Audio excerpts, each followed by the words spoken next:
I'm looking at the DNA results right now, Mark, so do not lie to me. My hands were shaking so bad I almost dropped the papers onto the kitchen table. Mark just stood there, holding his coffee mug, his face completely draining of color. He didn't scream. He didn't deny it. He just stared at me. And that was the exact moment I realized my entire 6-year marriage was a total, absolute lie. Okay, so, to understand how we got to this nightmare, you have to go back about 2 years. My younger sister, Chloe, moved in with us after going through a brutal breakup. I felt terrible for her. I wanted to be the supportive older sister, so I opened up our home. Honest opinion, I should have seen the signs right then. Chloe started dressing differently around the house. Mark started staying home for work on days he was supposed to be in the office. But I was so focused on my job, so trusting of the two people I loved most, that I brushed it all off. Fast forward a year later. Chloe drops a bomb on the family. She's pregnant. With twins. She claimed it was a one-night stand with a guy from a bar who gave her a fake number. Everyone in the family rallied around her. Mark was surprisingly supportive, suspiciously supportive. He was paying for her cravings, taking her to appointments when I was busy, even setting up the nursery in our spare room. I'll be honest, I didn't expect what came next. If you're new here, subscribe, I post a new story every day. The twins were born, and as they grew, something felt off. They didn't look like anyone in our family. But they looked a lot like Mark's baby pictures. I tried telling myself I was being paranoid. I mean, who wants to suspect their own husband and sister of something so twisted? But the voice in the back of my head wouldn't shut up. So, while Chloe was out one afternoon, I took swab samples from the twins and sent them off for a private DNA test. 2 weeks later, the envelope arrived. Mark, 99.9% probability of paternity. Now here's where I'd have lost it, but I forced myself to stay calm. I didn't scream. I gathered every single financial record, pulled my personal bank statements, and called my grandfather's estate lawyer. See, what Mark didn't realize, or maybe he forgot, was that my trust fund was set up strictly in my name. My grandfather made sure of it.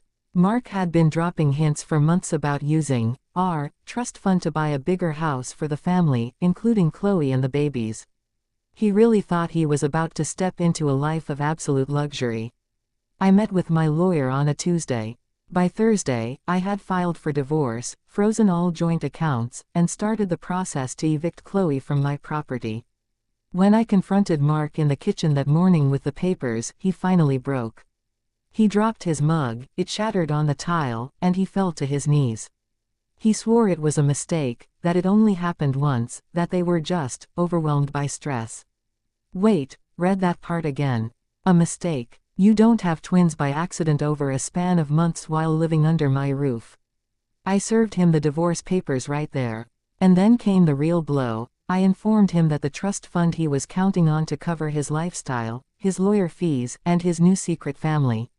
Completely off limits. Would you have handed over the DNA results right then, or served him at work? Let me know below. The fallout was instant and absolute. When Mark realized he wasn't getting a dime of my inheritance, he completely imploded. He went from begging to screaming, accusing me of ruining his life and abandoning my own niece and nephew. Then came my sister. Chloe tried to play the victim, calling my parents crying, saying I was throwing a mother and her newborn babies out onto the street. My parents tried to intervene.